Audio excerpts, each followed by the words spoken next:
সুপ্রিয় শিক্ষার্থীবৃন্দ,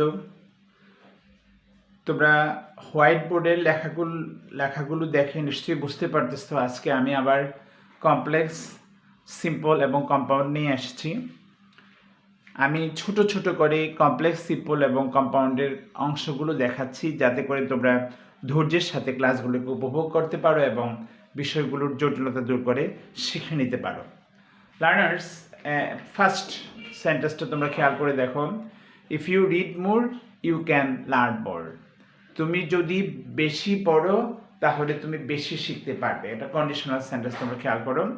তাইলে আমরা কি করলাম, এই সেন্টেন্সটাতে if you read more you can learn more, এই সেন্টেন্সটাতে আমরা যখন এটাকে সিম্পল করব, সিম্পল করার সময় আমরা খেয়াল করে দেখি প্রথম অংশটা হচ্ছে এটা সাবঅর্ডিনেট ক্লজ। তোমরা খেয়াল করো, সাবঅর্ডিনেট ক্লজ প্রথম অংশটা, যেহেতু সাবঅর্ডিনেট কন্ডিশনালে সাবজেক্ট আছে, ফাইনাইট ভার্ব আছে, আর দ্বিতীয় অংশটা হচ্ছে এটা প্রিন্সিপাল ক্লজ। হ্যাঁ, তাহলে সাবঅর্ডিনেট ক্লজ এবং প্রিন্সিপাল ক্লজ, এই পুরো সেন্টেন্সটা হচ্ছে একটা কমপ্লেক্স সেন্টেন্স। ঠিক আছে, কমপ্লেক্স সেন্টেন্স।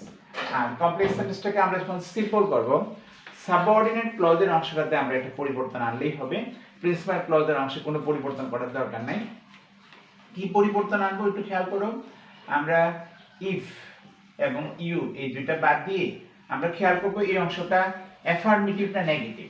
তুমি যদি পড়ো, বেশি পড়ো, এটা হচ্ছে অ্যাফার্মেটিভ বা হ্যাঁ বোধক অংশ। হ্যাঁ বোধক হইলে একটা কৌশল, না বোধক হইলে হচ্ছে আরেকটা কৌশল। তাহলে ইফ এবং ইউ তুমি এই দুইটা সরিয়ে তুমি একটা প্রেপোজিশন বাই দিতে পারো, বাই। এবং এই রিড যেটা আছে, ভার্বটা আছে, ভার্বের প্রেজেন্ট ফর্মের সাথে আইএনজি তুমি বলতে পারো reading, by reading, by reading. তোমরা খেয়াল করো, আমার মনে হয় সেন্টেন্স সিম্পল হয়েই গেছে অলরেডি। বাই রিডিং মোর, বেশি পড়ার মাধ্যমে, বেশি পড়ার দ্বারা ইউ ক্যান লার্ন মোর, তুমি বেশি শিখতে পারবা। হ্যাঁ, সিম্পলি সিম্পল। তুমি ইফের পর যখন, অর্থাৎ কন্ডিশনালের প্রথম অংশটা যদি হ্যাঁ বোধক হয়, আমি আবার বলি যদি অ্যাফার্মেটিভ হয় তাহলে নিয়ম হচ্ছে তুমি কন্ডিশনাল ওয়ার্ড বা ফ্রেজটা বাদ দিবা, সাবজেক্টটা বাদ দিয়ে বাই ব্যবহার করবা, আর যেই ভাবটা দেয়া থাকবে এম উইদার ওয়াদার থাকলে বিং হবে, হ্যাভ হ্যাজ হ্যাড থাকলে হেভিং হবে, আর মূল ভার্ব দেয়া থাকলে ভার্বের সাথে আইএনজি হবে। By reading more you can learn more. হ্যাঁ, আমার মনে হয় তোমরা বুঝতে পারছো আমি কি বলতে যাচ্ছি। এই সেন্টেন্সটা সহজেই আমাদের সিম্পল সেন্টেন্স হয়ে গেল। হ্যাঁ, দ্বিতীয় সেন্টেন্সটা খেয়াল করো। দ্বিতীয় সেন্টেন্সটা আর প্রথম সেন্টেন্সের মধ্যে পার্থক্য কি? এটা ছিল হ্যাঁ বোধক আর এটা হচ্ছে না বোধক। তোমরা জানো আনলেস মানে যদি না, আনলেস ইউ রিড মোর, যদি তুমি বেশি না পড়ো, আনলেস মানে যদি না পড়ো, you can not learn more, তুমি বেশি শিখতে পারবে না। তাহলে এই সেন্টেন্সটাতে আমরা যে পরিবর্তনটা করব সেটাও অনেকটা সেম, তবে প্রিপোজিশনটা আমরা অন্যটা দিব। আমরা এই কন্ডিশনাল ওয়ার্ডটা বাদ দিব, সাবজেক্টটা বাদ দিব এবং বাদ দিয়ে আমরা এখানে লাগবো উইদাউট। হ্যাঁ, উইদাউট।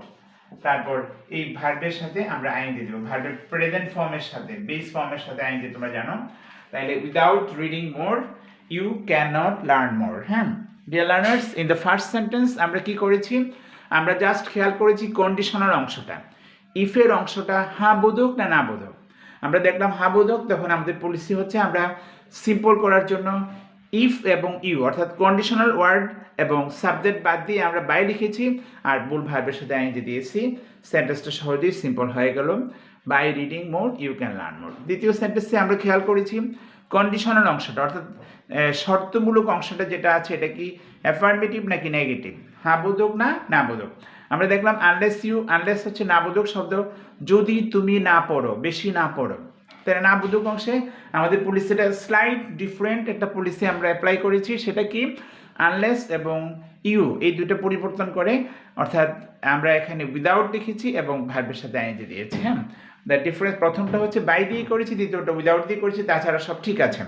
আর আমরা যখন এই সেন্টেন্সগুলোকে আমি একটু পরে শোনাচ্ছি। প্রথম সেন্টেন্সটা কমপ্লেক্সটা ছিল if you read more you can learn more, আর সিম্পলটা ছিল by reading more you can learn more. আর দ্বিতীয় সেন্টেন্সে দেখো unless you read more you cannot learn more, আর এটাকে আমরা সিম্পল করেছি without reading more you cannot learn more.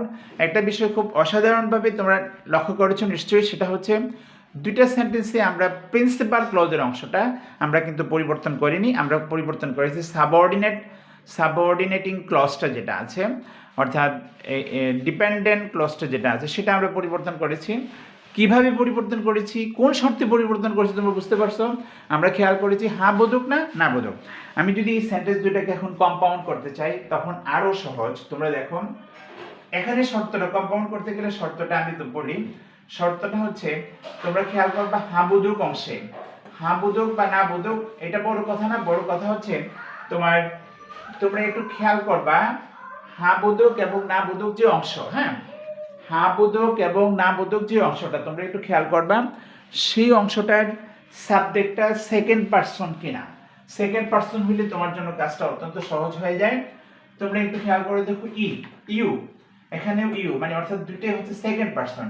Second person হলে তুমি যদি কম্পাউন্ড করতে চাও তাহলে সহজেই করতে পারবা। তোমাকে এবার খেয়াল করতে হবে এটা হ্যাঁ বোধক না না বোধক। হ্যাঁ আমি বলি প্রথম সেন্টেন্সটা হচ্ছে হ্যাঁ বোধক এবং এটা হচ্ছে সেকেন্ড পারসন। হ্যাঁ বোধক এবং এটা হচ্ছে সাবজেক্ট হচ্ছে সেকেন্ড পারসন। তখন তোমার কাজ হলো কি তুমি এই ইফ এবং সাবজেক্ট এই দুটো একবারে বাদ দিয়ে দাও। বাদ দিয়ে তুমি এই রিডটা বড় করে READ রিড মোর, তখন ইম্পারেটিভ সেন্টেন্সে করবা রিড মোর। তারপর এই কমার পরিবর্তে তুমি এখানে লেখো এন্ড, তারপর দ্বিতীয় অংশটা হচ্ছে ইউ ক্যান লার্ন মোর, মানে বেশি করে পড়ো এবং তুমি বেশি শিখতে পারবে। অর্থাৎ ইম্পারেটিভ হলো, আমি তোমাদেরকে একটু আবার এমফাসাইজিংলি ব্যাপারটা বলতে চাচ্ছি, সেটা হচ্ছে তোমরা খেয়াল করবে ইফের অংশটা হ্যাঁ বোধক কিনা কম্পাউন্ড করার সময়, এবং এখানে সাবজেক্টটা সেকেন্ড পারসন কিনা। সেকেন্ড পারসন হইলে সেকেন্ড পারসন সাবজেক্ট এবং কন্ডিশনাল ওয়ার্ড বাদ যাবে। মূল ভার্ব থেকে আমরা লিখবো ইম্পারেটিভ সেন্টেন্স দিয়ে read more and you can learn more. আমার মনে হয় তোমরা বুঝতে পারছো। দ্বিতীয় সেন্টেন্সটা দেখো, এখানে বুঝেই যাচ্ছে সেন্টেন্সটা হচ্ছে না বোধক, এবং এই সেন্টেন্সটাকে যখন আমরা কম্পাউন্ড করব তখন আমরা যে কাজটা করব সে সব ঠিক আছে, সাবজেক্টও কিন্তু আবার সেকেন্ড পারসন আছে। তাহলে সেকেন্ড পারসন সাবজেক্ট অর্থাৎ আমরা আনলেস এবং সেকেন্ড পারসন সাবজেক্ট দুটো বাদ দিয়ে দেব। বাদ দিয়ে আমরা এখান থেকে লিখব রিডটা যখন বড় হয়ে লিখবে রিড মোর। তারপর এখানে অর, আমরা যখন না বোধক হবে তখন হ্যাঁ বোধক হলে এন্ড, না বোধক হলে এখানে কনজাংশনটা হবে or you cannot learn more. হ্যাঁ তোমরা খেয়াল করে দেখো or you cannot learn more. Dear learners, তাহলে এখানে যে বিষয়টা দেখো কোনো জটিলতা নাই।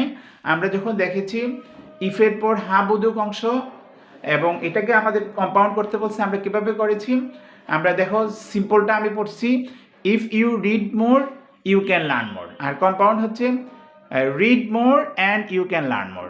আর দ্বিতীয় সেন্টেন্সে দেখো লেখা ছিল unless you read more you can not learn more, আর কম্পাউন্ডটা হইল কি read more or you can not learn more. তাহলে আমরা শেষ পর্যন্ত যা বুঝলাম সেটা হচ্ছে হ্যাঁ বোধক না না বোধক, সাবজেক্টটা কি সেকেন্ড পারসন না অন্য পারসন, এই বিষয়গুলো অত্যন্ত গুরুত্বপূর্ণ। আশা করি তোমরা আমার ক্লাসটা বুঝতে পেরেছো এবং ভালো করে ক্লাসটা দেখবে, এবং পরবর্তী ক্লাসে আমি তোমাদেরকে এই কন্ডিশনালকে নিয়ে আর যত জটিলতা আছে সবগুলো সমাধান করব। এক এক করে বেসিক ডেভেলপমেন্টের জন্য আমি ক্লাসগুলো করে যাব। আমার প্রত্যাশা তোমরা ক্লাসগুলোকে দেখবে, ভালো লাগলে সাবস্ক্রাইব এবং শেয়ার করবে। ভালো থাকবে। আসসালামু আলাইকুম রহমতুল্লাহ।